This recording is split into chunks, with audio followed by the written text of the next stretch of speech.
Frères et sœurs, comme je vous l'ai dit l'autre jour, nous commençons actuellement une lecture par fragments, mais quand même assez continue, du livre de la sagesse. C'est un écrit tardif, il est presque contemporain, pas tout à fait du Christ, mais 50 ans avant maximum. Et c'est un texte qui reflète la situation des Juifs dans le monde païen. On dirait aujourd'hui c'est un texte éminemment interculturel. C'est-à-dire c'est la rencontre de deux cultures, la culture juive avec des petites communautés, sauf celle précisément d'Alexandrie, où le texte a dû être rédigé par quelqu'un, on ne sait pas qui, et d'autre part, cette grande culture hellénique qui était la norme à l'époque, enfin j'allais dire, c'était la culture de tous ceux qui avaient hérité d'une formation, d'abord de la langue grecque, et puis des poètes grecs, et puis des philosophes grecs, et puis des mathématiciens grecs. Bref, si on voulait être quelqu'un à l'époque, j'entends bien quelqu'un, pas uniquement par l'argent et les propriétés, mais si on voulait être quelqu'un du point de vue humain, un sage, eh bien, il fallait être héritier de cette culture. Or, le monde juif, en la personne de ces quelques petits groupes de familles qui étaient à Alexandrie, d'ailleurs assez influentes, il faut le dire, et qui avaient aussi largement hérité de très très bons moyens financiers et d'aisance, n'est-ce pas? Eh bien, c'est la confrontation entre ces deux mondes. Et précisément, ce qui est intéressant, c'est que la tradition juive n'a pas capitulé. Ils étaient très largement minoritaires, ça c'est clair, mais ils n'ont pas dit parce que la culture grecque est dominante, etc., il faut céder à la culture dominante. Ils n'ont pas dit ça. Ils ont dit, puisque nous avons reçu de la part de Dieu une sagesse, que les Grecs ont reçu une sagesse, eh bien, on verra bien qui l'emporte. Et c'est précisément parce qu'ils n'ont pas eu peur. C'est presque, si je puis dire, avant la lettre, le « N'ayez pas peur » de Jean-Paul II, n'est-ce pas? Parce qu'ils n'ont pas eu peur de se faire submerger par cette culture, alors qu'ils avaient eu des expériences antérieures extrêmement douloureuses, puisque à Jérusalem, 120, 130 ans plus tôt, il y avait eu une invasion avec des armées grecques qui avaient absolument voulu plier le mode de vie juif aux exigences de la Grèce ou de la culture hellénique, et là ils avaient quand même failli boire le bouillon, n'est-ce pas? Ils s'étaient relevés par la guerre.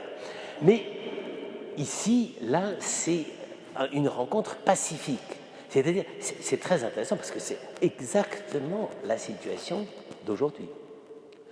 Aujourd'hui, nous sommes les héritiers d'une grande sagesse que la plupart des chrétiens ne connaissent pas, parce qu'on leur a dit que simplement ce qui comptait c'était d'aimer, ce qui est très gentil et très vrai, mais ça ne suffit pas.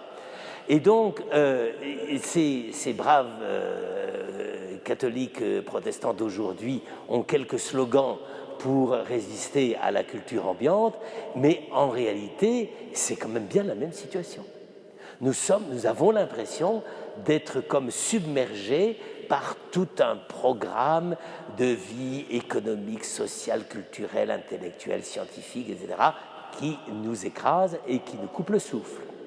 Eh bien, précisément, c'est la première chose qu'on peut retenir de ce livre de la sagesse, c'est qu'ils n'ont pas cédé. Ils ont dit, si Dieu nous a donné une sagesse, eh bien, cette sagesse, elle doit pouvoir au moins tenir tête, tenir le coup face à la culture qu'on appellerait aujourd'hui la culture profane ambiante, la culture, pas évidemment celle d'Internet et de Yahoo, mais la culture, quoi, je veux dire, les livres qu'on lit, quand on aura encore des livres, tant qu'on aura encore des livres, c'est pas sûr qu'on en ait très longtemps, mais cette culture qui dit vraiment ce qu'est l'homme dans la multiplicité des civilisations. Je veux dire, c'est pas uniquement les Européens qui ont dit ce qu'était l'homme. Dans tous les continents, il y a eu des cultures, des sagesses, des traditions poétiques, etc., qui sont très très importantes et dont nous sommes tous les héritiers. Et bien, avec tout ça, quand on est héritier de ça, on ne doit pas avoir peur de dire qu'il faut défendre cette culture-là. Pas pour écraser les autres, mais pour dire que ça existe. Alors ici, précisément, c'est le texte que nous lisons aujourd'hui et qui est, je dois dire, c'est fantastique parce qu'on n'avait jamais écrit ça dans la tradition biblique. Vous avez entendu la première phrase. Écoutez, réécoutez-la.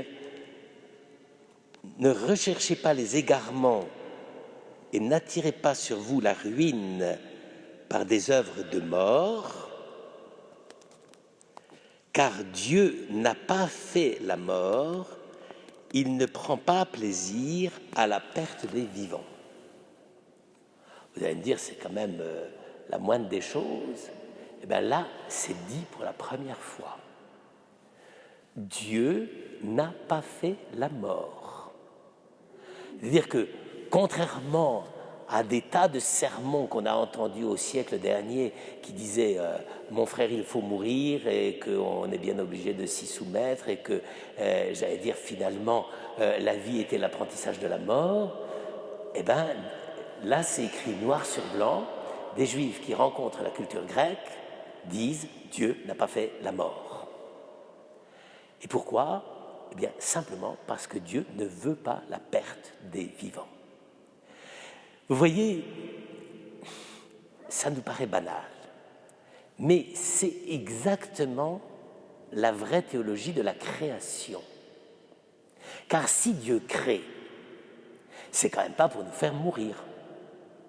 Si Dieu crée, c'est pour nous faire vivre et nous faire vivre avec lui. Si on commence à sortir de là, j'allais dire, tout est fichu. Et donc, vous le voyez, frères et sœurs, c'est exactement le cœur même de la révélation déjà de l'Ancien Testament. Et vous comprenez pourquoi, j'allais dire, la foi chrétienne, avec la proclamation de la résurrection, sera la réponse à cette question. Car on va dire, oui, vous dites Dieu n'a pas fait la mort, mais on meurt tous. Non. Un seul est mort pour tous et un seul est ressuscité pour tous. Comme vous le voyez, à travers ce texte qu'on ne lit jamais, parce que bon, qui va lire le livre de la sagesse? Bon, c'est vrai que le Cantique des Cantiques, c'est plus agréable, mais quand même, c'est le cœur même de la foi, n'est-ce pas? C'est le cœur même de l'existence chrétienne. Être chrétien et vouloir sans cesse, j'allais dire, flirter avec la mort, c'est horrible. C'est une contradiction dans les termes. Nous ne sommes pas faits pour la mort, nous sommes faits pour la vie. Alors évidemment, il y a des jours, vous allez me dire, c'est pas évident. D'accord, mais on ne nous dit pas que c'est évident. On nous dit, Dieu n'a pas fait la mort. Eh bien, frères et sœurs, nous allons poursuivre pendant quelque temps cette lecture et il faudra garder sans cesse cela présent à l'esprit, car on va nous montrer après comment, dans certaines manières de se comporter, des hommes, en fait, chérissent la mort. D'abord celle des autres et la leur. Et vous allez voir, c'est une description absolument terrible de la manière dont l'homme peut être complice de la mort. Et nous le savons aujourd'hui, l'homme reste complice de la mort.